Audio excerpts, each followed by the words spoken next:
સિયારામ મિત્રો, મારી યુટ્યુબ ચેનલમાં તમારું બધાનું ફરીથી સ્વાગત કરું છું। કેમ છો બધા મિત્રો? મજામાં જ છો ને?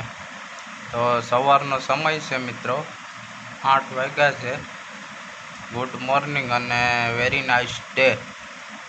તમને એમ થતું હોય ને કે આજ બાપુ તો ઇંગ્લિશમાં પાડે ભેગું થાને ભાઈ। મિત્રો આજ કંઈ જવાનું નથી આપણે, પણ આખા દિવસની મોજ માણવાની છે આપણે। તો મારી ચેનલમાં બન્યા રહેજો અને મજા આવશે। આમાં કોમેડી થાય, આમાં ફૂલ કોમેડીનો જ આપણે બનાવવાનો છે આ વિડીયો। મિત્રો તમે આપણે ખબર ને, નવા ઘરનું પીસીસી ઉપર કોબો બાકી હતો, એમાં હવે આપણે પાણી છાંટવાનું છે, એટલે આપણે ત્યાં જઈશું। તો મિત્રો આપણે નવા ઘરે આવી ગયા છે અને હવે આપણે ઉપર જવાનું છે, ટેરેસ ઉપર। જોઉં મિત્રો, તમે ઉપર આવી ગયા છે મિત્રો આપણે, અને હવે આપણે છે આ પીસીસી ઉપર કરેલું છે કોબો, એમાં પાણી છાંટવાનું છે। હવે હાથમાં નળી લઈ લીધી, હવે જોઈ શકો તમે મિત્રો, પાણી એની રીતે છટાઈ રહ્યું છે। જો કામ જ એવું હોય કે જેમાં આપણે હાથ જ ન દઈએ। रुको जरा।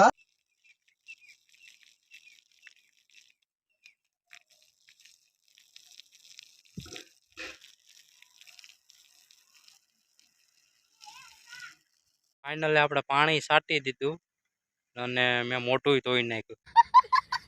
હવે આપણે જવાનું છે ડોળાસા ગામ છે બાજુમાં, આપણી સાથે આગળ જોડાશે જીગાભાઈ, મારા ખાસ મિત્ર છે, એવા પરમ મિત્ર છે ભાઈ। અડધી રાતનો ઓકારો છે મારો, આગળ આવે છે, એની સાથે પણ તમને મુલાકાત કરાવું। તો મિત્રો હવે જવા માટે હવે નીકળીએ ડોળાસા। ગાડી છે આપણે હવે બહાર કાઢીએ, અને આ છે આપણા જીગાભાઈ છે ભાઈ।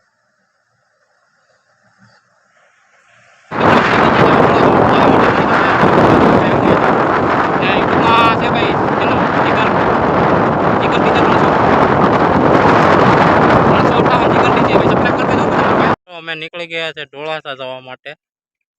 આ ગાડી બંધ કરી દીધી, નકર પાછા કોમેન્ટ મારીએ કે ગાડીનો અવાજ આવે ભાઈ। જય માતાજી। અમારી સાથે છે મારા મિત્ર જીગાભાઈ। કેમ છે ફ્રેન્ડ?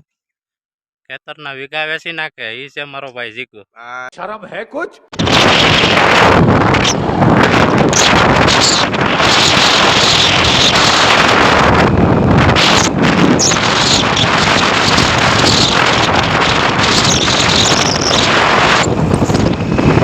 તો મિત્રો આ છે ડોળાસા, મિની સિટી જેવું છે ડોળાસા ગામ, અને ઘર વપરાશની બધી વસ્તુ અહીંયા મળી રહી છે। તો આપણે જોઉં તમે અહીંયા, તો હવે મેન બજારમાં પણ જવાનું છે, તે પણ બતાવું। તો મિત્રો આ ડોળાસા ગામની મેન બજાર છે, અને અહીંયા 3-4 ગામનું અટાણું છે મિત્રો। આપણે આ મેન બજાર છે, તમે જોઈ શકો મિત્રો। તો ચાલો હવે આગળ જઈએ મેન બજારમાં। ભેગું થાને ભાઈ। આ માયાભાઈએ બીજી વાર કીધું એટલે હવે અમે ઘરે નીકળી ગયા છે। પાછા આપણે ડોળાસાથી ઘરે આવી ગયા છે, અને હવે પાછા મળશું આપણે બીજા વ્લોગમાં। પણ એ પહેલાં મારી ચેનલને સબસ્ક્રાઈબ ન કરી હોય તો સબસ્ક્રાઈબ કરી દેજો, અને શેર કરજો અને સપોર્ટ કરજો મિત્રો। હવે પાછા મળશું આપણે બીજા ભાગમાં, અને કોમેન્ટ કરજો કેવો લાગ્યો બ્લોગ। જય સિયારામ।